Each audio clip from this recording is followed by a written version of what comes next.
میراث کے معاملے میں زیادتی کرنا، حقداروں کو ان کا حق نہ دینا، اور جیسے بھی ممکن ہو ہر ممکن طریقے سے مال کو سمیٹنا اور جمع کرنا، یہ باتیں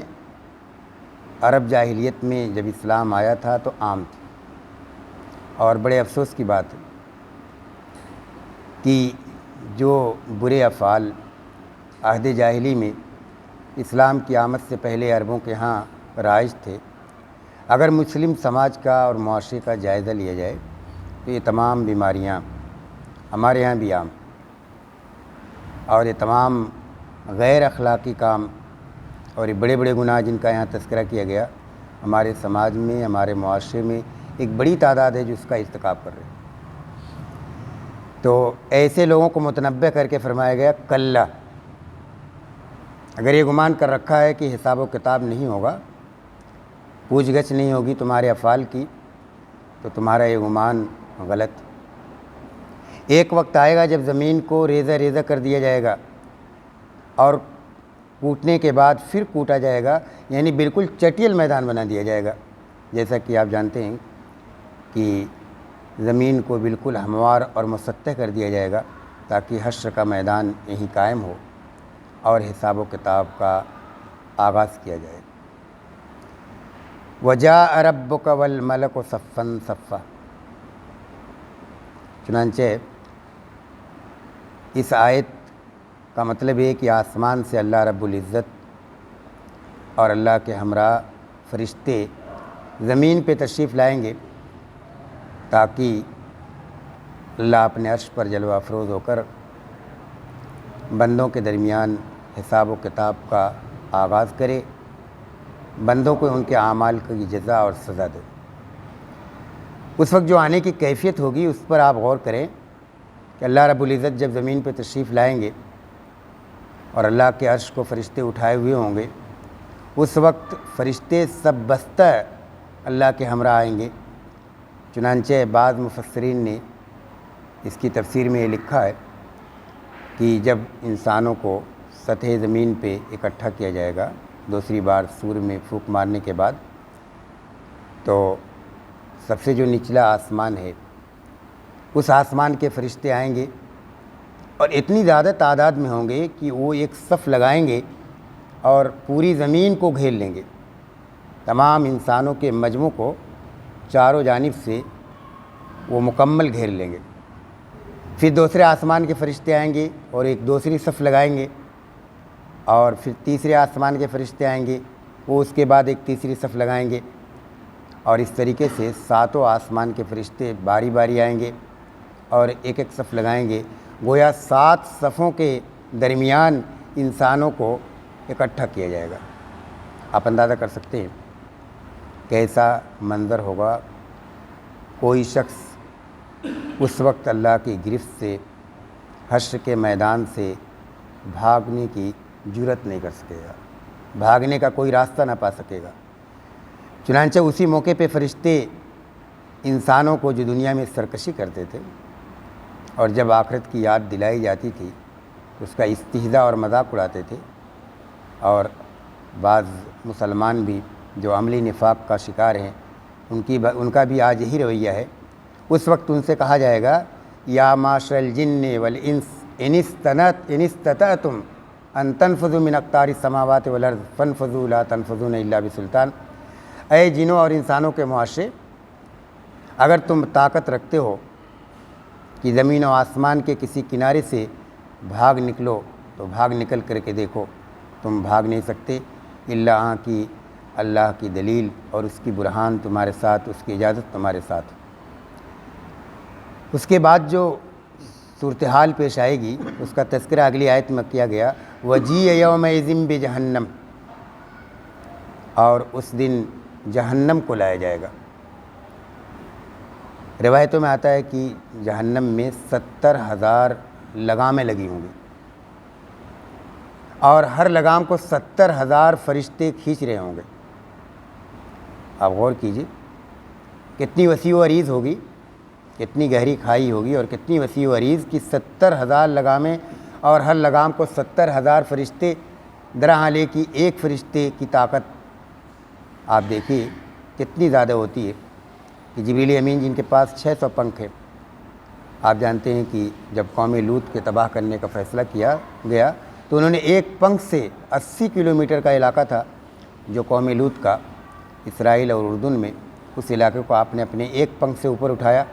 آسمان کے قریب لے گئے اور وہاں سے دے پٹکا. تو اتنی بڑی تعداد میں فرشتوں کا جہنم کو کھینچ کر لگانا،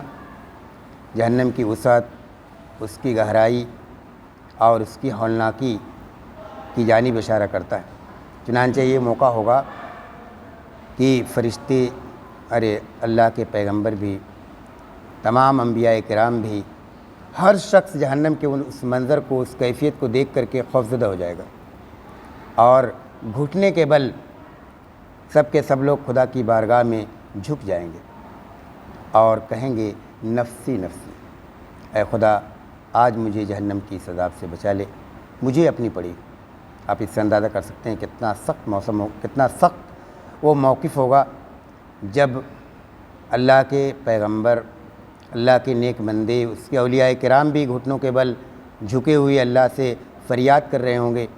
اور اپنی داد رسی چاہ رہے ہوں گے کہ خدا مجھے آج جہنم کے عذاب سے بچا لے. یہ جہنم کیوں قریب کی جائے گی؟ تاکہ اہل ایمان بھی جہنم اور جہنم کے مناظر کو دیکھ کر کے انہیں اطمینان ہو اپنے ایمان پہ. دنیا میں جو انہوں نے پیغمبروں کی تصدیق کی اور اللہ کے حکموں کے مطابق زندگی گزاری، تو اپنے اس فیصلے پہ انہیں شرح صدر ہو، خوشی ہو کہ بہت اچھا ہوا کہ ہم نے پیغمبروں کی تصدیق کی تھی. اور کفار و مشرکین کو جہنم میں ڈالے جانے سے پہلے ہی انہیں شدید اذیت اور تکلیف پہنچے. چنانچہ آپ جانتے ہیں کہ جہنم اور جہنم کے مناظر کو دیکھ کر کے انسان کو اپنے تمام گناہ یاد آئیں گے. یومئذ یتذکر الانسان وانیٰ لہ الذکریٰ، اس دن انسان یاد کرے گا اپنے اعمال کو، اپنے گناہوں کو، اور ان گناہوں کو یاد کر کے نادم ہوگا، شرمندہ ہوگا. کاش کہ میں نے یہ گناہ نہ کیا ہوتا، کاش کہ میں نے نہ کیا ہوتا، کاش کہ میں نے نہ کیا ہوتا. اور ایک لمبی فہرست ہوگی. آپ اندازہ کر سکتے ہیں انسان کی پوری زندگی کی فائل اس کو یاد آ رہی ہوگی، اس کو تمام گناہ یاد آ رہے ہوں گے، ایک ایک عمل اس کو یاد آ رہا ہوگا، ایک ایک نافرمانی یاد آ رہی ہوگی، جو زیادتیاں کی ہیں وہ یاد آ رہی ہوں گی، جو حقوق کی ادائیگی نہیں کی وہ یاد آ رہی ہوں گی، جو فرائض اس نے ادا نہیں کیے وہ یاد آ رہے ہوں گے. آپ اندازہ کر سکتے ہیں کہ اتنے گناہ، کتنی زیادتیاں، کتنی نافرمانیاں، کتنے حقوق کو غصب کرنا، فائل پہ فائل. اور اس کے بعد جو افسوس لائق ہوگا، جو غم لائق ہوگا، جو ندامت لائق ہوگی، جو شرمندگی لائق ہوگی، اس کو لفظوں میں بیان کرنا، اس کا نقشہ کھینچ پانا بھی ممکن نہیں. اسی لیے اور کہا گیا وَأَنَّىٰ لَهُ الذِّكْرَىٰ. لیکن اس وقت نادم ہونا، شرمندہ ہونا، توبہ کرنا، اپنے گناہوں پہ افسوس کا اظہار کرنا بے فائدہ ہوگا. اس لیے کہ دنیا کی زندگی دارالعمل ہے، مرنے کے بعد کی زندگی تو دارالجزا ہے. دنیا کی زندگی اس لیے دی گئی کہ تاکہ ہم یہاں پہ اچھا یا برا عمل کریں. آخرت میں تو آپ جانتے ہیں کہ اچھے اور برے کا صلہ اور اس کی سزا دی جائے گی. اس وقت انسان بڑے حسرت کے ساتھ کہے گا یقول یا لیتنی قدمت لحیاتی، وہ کہے گا کاش کہ میں نے اپنی زندگی کے لیے، یعنی اس آخرت کی زندگی کی خاطر میں نے نیکیاں پیش کی ہوتی. آپ اندازہ کیجئے اس وقت اس کا حسرت کرنا، افسوس کرنا بے فائدہ ہوگا. اس وقت اس کا نادم ہونا، شرمندہ ہونا بے فائدہ ہوگا. اللہ تعالیٰ نے اس وقت کی جو انسان کی حسرت ہوگی، جو تمنا ہوگی، جو خواہش ہوگی، اس کا جگہ جگہ تذکرہ کیا ہے. کیوں کیا گیا؟ تاکہ ہم کو اور آپ کو متنبہ کیا جائے کہ اس وقت کے آنے سے پہلے جب ہم حسرت کریں، جب ہم افسوس کریں، جب ہم نیکی کرنے کی تمنا کریں، اس خواہش کا اظہار کریں کہ آج کاش کہ میرے پاس مال ہوتا، کاش کہ مجھے دنیا میں لوٹا دیا جاتا تو جو کچھ میرے پاس مال تھا جسے میں چھوڑ کے آیا ہوں، اللہ کی راہ میں خوب صدقہ کرتا، خوب خیرات کرتا، نیک لوگوں میں شامل ہو جاتا. تو یہ تمنا کرنے سے پہلے جو تمنا لا حاصل ہوگی، بے فائدہ ہوگی. آج ہم ابھی موقع ہے، سوچ لیں اپنی زندگی کے لیے، آخرت کی دوسری زندگی کے لیے جو حقیقی زندگی. دیکھیے کہا گیا لے حیاتی، وہ آخرت کی زندگی کو حیات کہا گیا. دنیا کی زندگی اصلاً حیات نہیں ہے، یہ تو معمولی ہے، چند روزہ ہے۔ آخرت کی زندگی کے مقابلے میں وہاں کی ہولناکیوں کو دیکھنے کے بعد آپ جانتے ہیں متعدد مقامات پہ اس بات کا تذکرہ ہے کہ انسان وہاں کی جہنم کے مناظر کو دیکھ کر، قیامت کے دن کی سختی کو دیکھ کر، حساب و کتاب کی سختی کو دیکھ کر کے یعنی ایسا محسوس کرے گا کہ پوری دنیا کی زندگی 1 گھنٹے کے برابر تھی جو اس نے گزاری، صبح یا شام تھی جس کو اس نے دنیا میں گزار کر کے وہ یہاں پہ آیا۔ اب آپ غور کیجئے،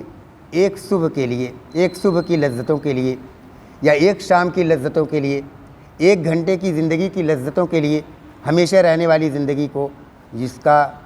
اندازہ نہیں لگایا جا سکتا، جو کبھی ختم ہونے والی نہیں، جو ہمیشہ ہمیشہ باقی رہے گی، وہاں کی زندگی کو برباد کر دیا جائے، یہ کہیں کی دانش مندی اور عقل مندی کی بات نہیں۔ اور اس کے بعد پھر جو اللہ کی گرفت ہوگی، اس کے جو عذاب کی کیفیت ہوگی، عذاب دینے کا جو طریقہ اس کی شکل ہوگی، اور اس کے جو مجرموں کو باندھنے اور باندھ کر کے جہنم میں ڈالے جانے کی جو کیفیت ہوگی، فرمایا گیا کہ اس کا نقشہ کھینچنا ممکن نہیں۔ دنیا میں عذاب کا جو تصور آپ کر سکتے ہیں، مختلف جیلوں میں، مختلف عقوبت خانوں میں جو بھی سزائیں دی جاتی رہی ہیں، جن سزاؤں کے بارے میں آپ نے سن رکھا ہے، ان سے کہیں زیادہ سخت وہ سزا ہوگی جو اللہ کے ہاں دی جائے گی مجرموں کو، سرکشوں کو۔ یہ آیات ہمیں اور آپ کو متنبہ کرتی ہیں کہ قبل اس کے کہ وقت آئے جب حسرت کرنے سے کوئی فائدہ نہ ہو، افسوس کرنے سے کوئی فائدہ نہ ہو، انسان کو اپنی پوری زندگی کی کمائی یاد آئے کہ جس کو وہ مرتے وقت تک اللہ کی راہ میں صدقہ نہ کر سکا تھا